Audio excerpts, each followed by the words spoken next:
उत्तर प्रदेशातील प्रयागराज पोलिसांच्या कार्यक्षेत्रातील गंगानगर झोन सरोवर पोलीस ठाण्याच्या हद्दीत रविवारी एका महिलेच्या हत्येमुळे खळबळ माजली आहे. शहरापासून 50 किलोमीटर लांब सरोवर या गावापासून दूर असलेल्या भागातील एका ओयो हॉटेलमध्ये हा प्रकार घडला.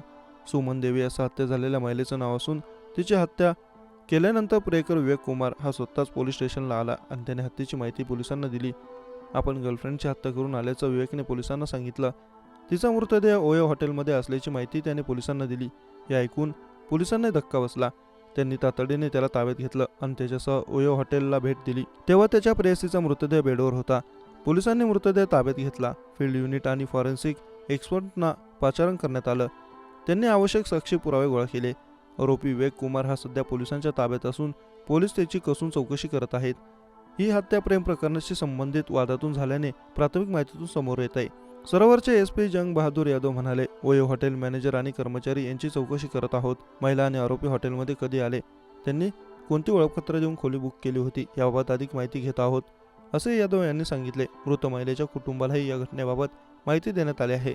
त्यांच्याकडून तक्रार दाखल करून घेतल्यानंतर पुढील कारवाई करण्यात येणार असल्याचं यादव यांनी सांगितलं.